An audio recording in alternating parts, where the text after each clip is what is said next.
നമ്മൾ പഠിക്കാൻ പോകുന്ന ടോപ്പിക്കാണ് മാഗ്നറ്റിക് ഫീൽഡ്. മാഗ്നറ്റിക് ഫീൽഡ് എന്ന് പറഞ്ഞാൽ എന്താണ്? ഇലക്ട്രിക് ഫീൽഡ് എന്ന് പറഞ്ഞു കഴിഞ്ഞാൽ നമ്മൾ ഓൾറെഡി പഠിച്ചിട്ടുണ്ട്. മാഗ്നറ്റിക് ഫീൽഡ് എന്ന് പറഞ്ഞാൽ എന്തായിരിക്കും? ഒരു റഫായിട്ടുള്ളൊരു ഐഡിയ പറഞ്ഞുതരാം. മാഗ്നറ്റിക് ഫീൽഡ് ഫോർമുല എല്ലാം പിന്നീട് വരുന്നുണ്ട്. ഒരു റഫായിട്ടുള്ളൊരു ഐഡിയ ആണ് പറയുന്നത്, ഒരു ഇൻട്രൊഡക്ഷൻ. സപ്പോസ് ഒരു ബാർ മാഗ്നറ്റ് ഉണ്ടെന്ന് വിചാരിക്കാം. Okay, we have A magnet having north Paul and south Paul. ഇപ്പം ഞാൻ ഇവിടെ ഒരു മാഗ്നറ്റിക് കോമ്പസ് എന്ന് പറഞ്ഞു കഴിഞ്ഞാൽ അറിയാമല്ലോ, അതൊരു ടൈനി മാഗ്നറ്റാണ്.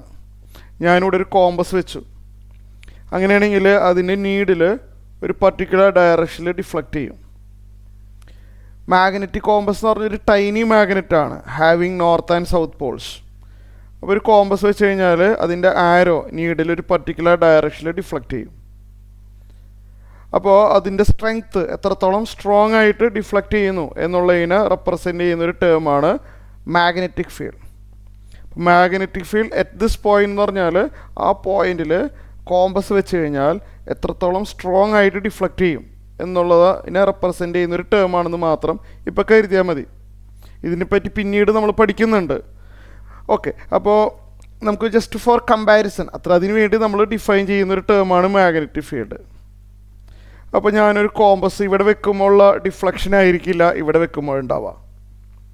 ഇവിടെ കുറേ കൂടി സ്ട്രോങ് ഡിഫ്ലക്ഷൻ ആയിരിക്കും ഈ പോളിനടുത്ത് വെക്കുമ്പോഴേ. ഇവിടെ അത്ര സ്ട്രോങ് അല്ല.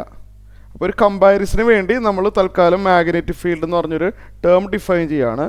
How strongly a compass is deflecting at that point, അതിനെ റെപ്രസെൻ്റ് ചെയ്യുന്ന ഒരു ടേമാണ് magnetic field. The more magnetic field at this point means the more strongly it is deflecting. Less magnetic field എന്ന് പറഞ്ഞാൽ അവിടെ അത്ര വീക്കാണ്, അവിടെ ഡിഫ്ലക്ഷൻ അത്ര സ്ട്രോങ് അല്ല. തൽക്കാലം അത്രയും കരുതിയാൽ മതി. ഒരു കമ്പാരിസൺ നമുക്ക് എളുപ്പമാവും അല്ലേ. മാഗ്നറ്റിക് ഫീൽഡിൻ്റെ ഫോർമുലാസൊക്കെ നമ്മൾ പിന്നീട് പഠിക്കുന്നുണ്ട്. ഇപ്പോൾ ഒരു ഇൻട്രൊഡക്ഷന് വേണ്ടി പറഞ്ഞെന്ന് മാത്രം. മാഗ്നറ്റിക് ഫീൽഡിൻ്റെ യൂണിറ്റ് ടെസ്ലയാണ്, denote by the letter T. Okay.